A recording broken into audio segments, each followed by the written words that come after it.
Assalamualaikum warahmatullahi wabarakatuh. Ahlan wa sahlan, teman-teman yang kami hormati. Perkenalkan, nama saya Muhammad Hamim dari PBA Sore semester 4 dan teman saya Siti Zakiatul Fahiroh dari PBA Pagi. Kami akan mempresentasikan rencana pelaksanaan pembelajaran atau RPP.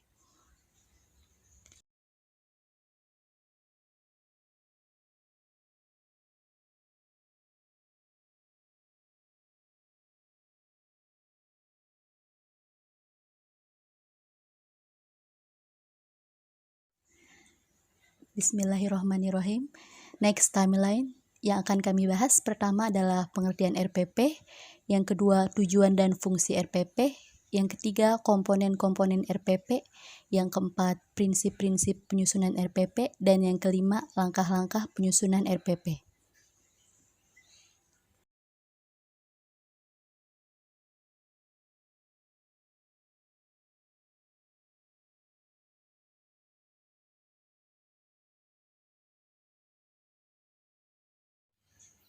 pengertian RPP.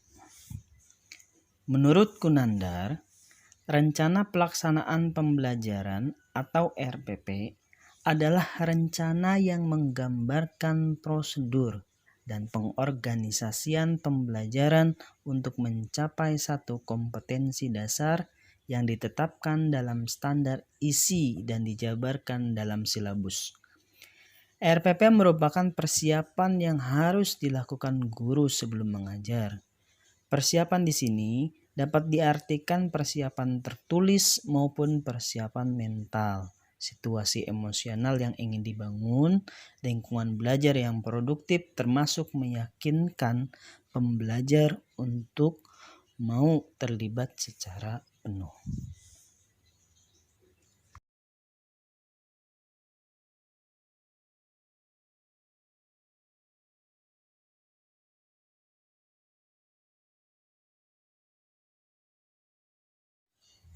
Tujuan dan fungsi RPP. Tujuan RPP menurut Kunandar adalah untuk 1. Mempermudah, memperlancar, dan meningkatkan hasil proses belajar mengajar. 2. Dengan menyusun RPP secara profesional, sistematis, dan berdaya guna, maka guru akan mampu melihat, mengamati, menganalisis, dan memprediksi program pembelajaran sebagai kerangka kerja yang logis dan terencana. Fungsi RPP menurut Kunandar adalah sebagai acuan bagi guru untuk melaksanakan kegiatan belajar mengajar atau kegiatan pembelajaran, agar lebih terarah dan berjalan secara efektif dan efisien.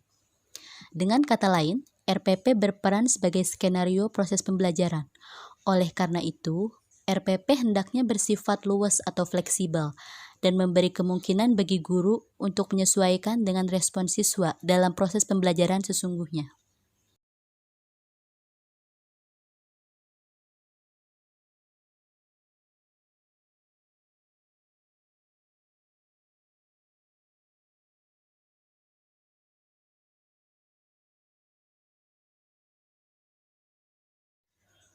Komponen-komponen RPP. Komponen-komponen RPP menurut Permendiknas nomor 41 tahun 2007 tentang standar proses adalah sebagai berikut. Yang pertama adalah identitas mata pelajaran. Identitas mata pelajaran meliputi satuan pendidikan, kelas, semester, program keahlian, mata pelajaran, jumlah pertemuan. Dan yang kedua adalah standar kompetensi. Standar kompetensi merupakan kualifikasi kemampuan minimal peserta didik yang menggambarkan penguasaan pengetahuan, sikap, dan keterampilan yang diharapkan dicapai pada setiap kelas dan semester pada suatu mata pelajaran.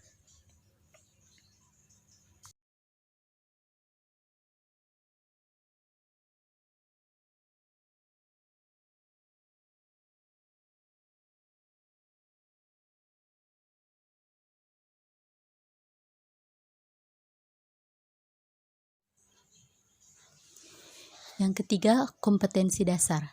Standar kompetensi merupakan kualifikasi kemampuan yang harus dikuasai peserta didik dalam mata pelajaran tertentu sebagai rujukan penyusunan indikator kompetensi dalam suatu pelajaran. 4. Indikator pencapaian kompetensi merupakan indikator yang dapat diukur atau diobservasi untuk menunjukkan ketercapaian kompetensi dasar tertentu yang menjadi acuan penilaian mata pelajaran. Indikator pencapaian kompetensi dirumuskan dengan menggunakan kata kerja operasional yang dapat diamati dengan diukur yang mencakup pengetahuan, sikap, dan keterampilan.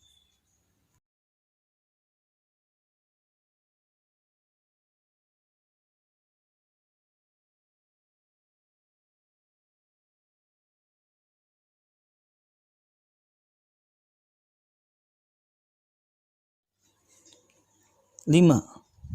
Tujuan pembelajaran. Menggambarkan proses dan hasil belajar yang diharapkan dicapai oleh peserta didik sesuai dengan kompetensi dasar. 6. Materi ajar. Memuat fakta, konsep, prinsip, dan prosedur yang relevan dan ditulis dalam bentuk butir-butir sesuai dengan rumusan indikator pencapaian kompetensi. 7. Alokasi waktu. Ditentukan sesuai dengan keperluan untuk mencapai KD dan beban belajar. 8. Metode pembelajaran. Mewujudkan suasana belajar dan proses pembelajaran agar peserta didik mencapai kompetensi dasar.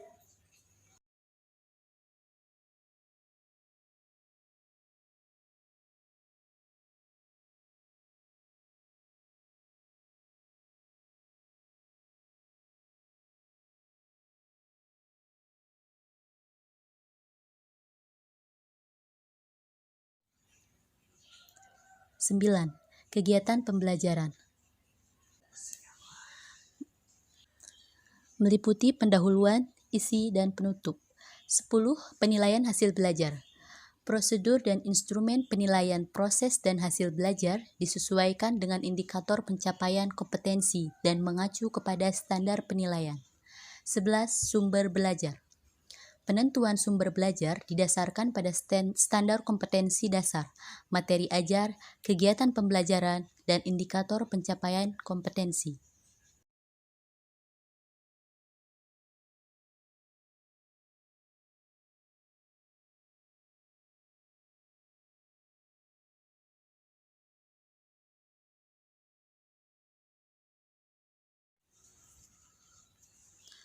Komponen RPP, KTSP, dan K13.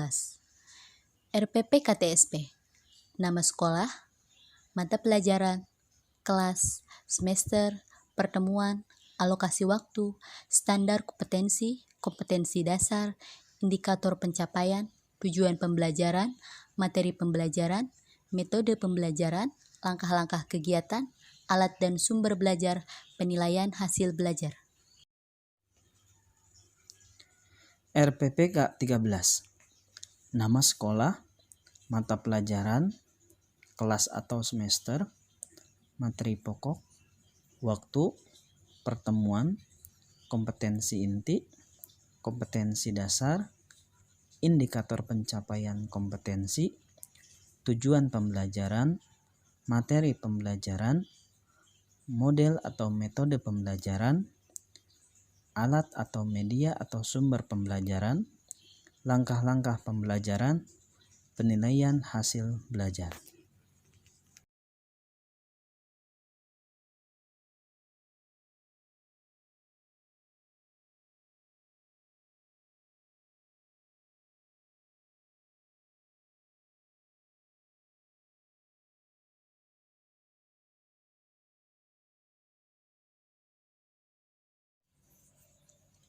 Prinsip-prinsip penyusunan RPP. Menurut Permendiknas Nomor 41 Tahun 2007 tentang standar proses adalah sebagai berikut. 1. Memperhatikan perbedaan individu peserta didik. RPP disusun dengan memperhatikan perbedaan jenis kelamin, kemampuan awal, tingkat intelektual, minat, motivasi belajar, bakat, potensi, kemampuan sosial, emosi, gaya belajar, kebutuhan khusus, kecepatan belajar, latar belakang budaya, norma, nilai, atau lingkungan peserta didik. 2. Mendorong partisipasi aktif peserta didik. Proses pembelajaran dirancang dengan berpusat pada peserta didik untuk mendorong motivasi, minat, kreativitas, inisiatif, inspirasi, kemandirian, dan semangat belajar. 3. Mengembangkan budaya membaca dan menulis. Proses pembelajaran dirancang untuk mengembangkan kegemaran membaca dan berekspresi dalam bentuk tulisan.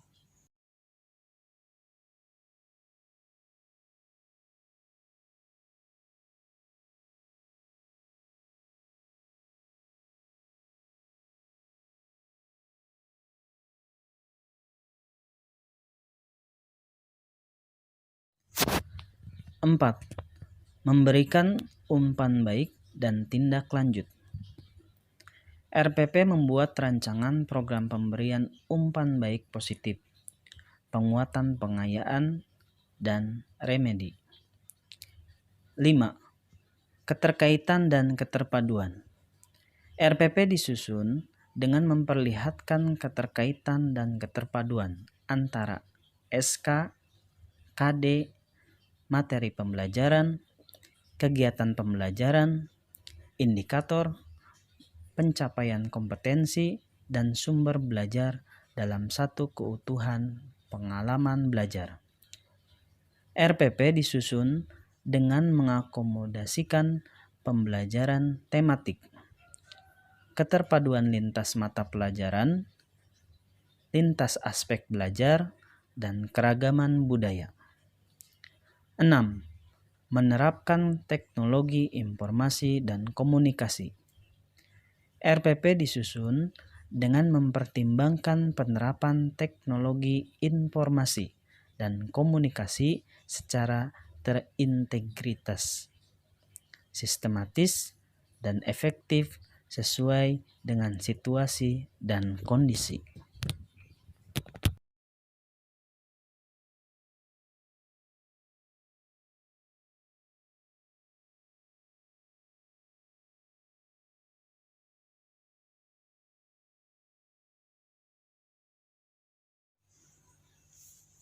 Langkah-langkah penyusunan RPP.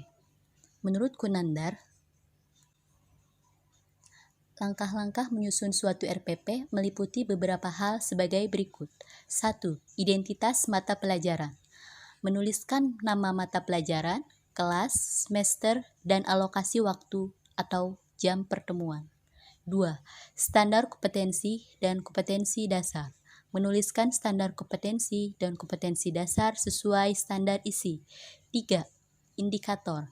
Pengembangan indikator dilakukan dengan beberapa pertimbangan berikut. Setiap KD dikembangkan menjadi beberapa indikator atau lebih dari 2. Indikator menggunakan kata kerja operasional yang dapat diukur atau diobservasi. Tingkat kata kerja dalam indikator lebih rendah atau setara dengan kata kerja dalam KD maupun SK.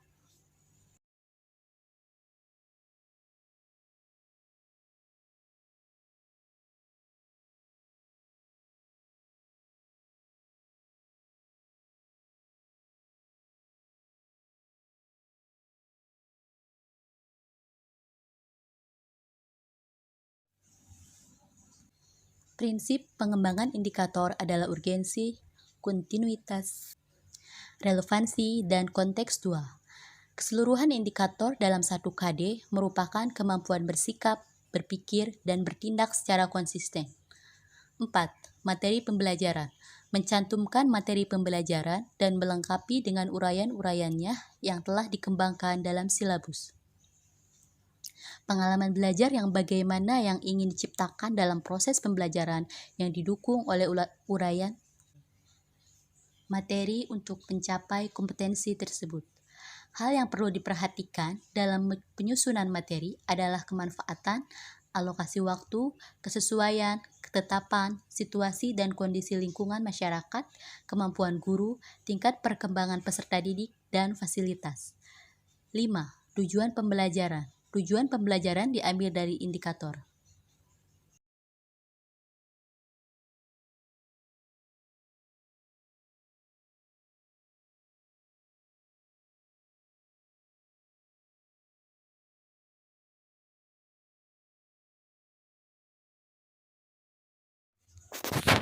6. Strategi atau skenario pembelajaran. Strategi atau skenario apa dan bagaimana dalam menyampaikan materi pembelajaran kepada siswa secara terarah, aktif, dan efektif, bermakna, dan menyenangkan. 7.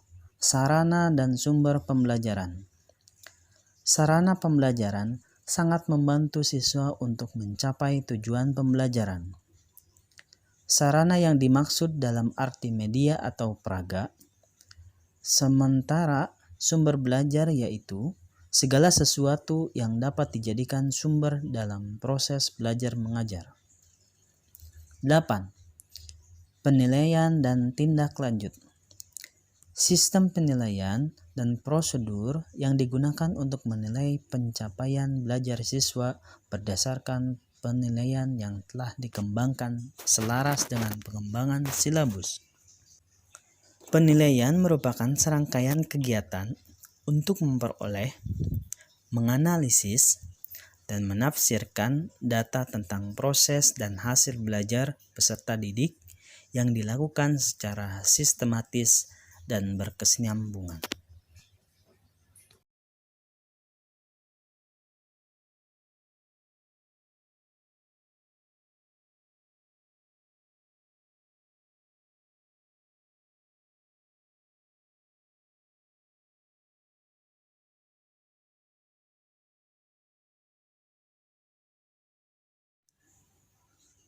Manfaat RPP: meningkatkan kemampuan guru dalam merancang pembelajaran sebagai bagian dari kompetensi pedagogik yang harus dimiliki guru. Proses pembelajaran yang dilakukan akan lebih terarah karena tujuan pembelajaran, materi yang akan diajarkan, metode, penilaian yang akan digunakan telah direncanakan dengan berbagai pertimbangan. Meningkatkan rasa percaya diri pendidik pada saat pembelajaran karena seluruh proses sudah direncanakan dengan baik.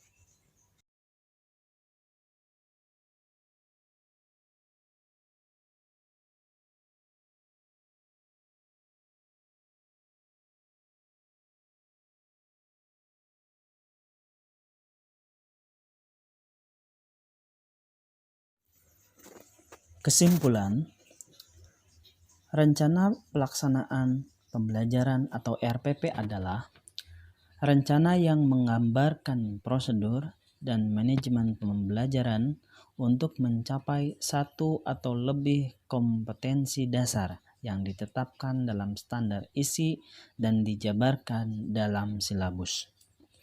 Rencana pelaksanaan pembelajaran dikembangkan berdasarkan karakteristik dan kondisi sekolah, serta kemampuan guru dalam menjabarkan menjadi rencana pelaksanaan pembelajaran yang siap dijadikan pedoman pembentukan kompetensi peserta didik.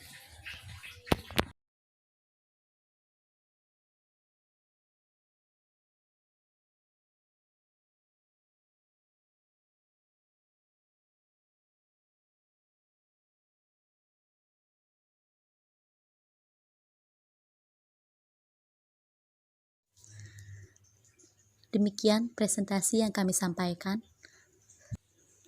Semoga dapat dipahami oleh teman-teman semua. Kurang lebihnya kami mohon maaf dan kritik dan saran sangat kami terima. Saya Siti Zakiatul Fahiroh dan rekan saya Muhammad Hamim pamit undur diri. Wassalamualaikum warahmatullahi wabarakatuh.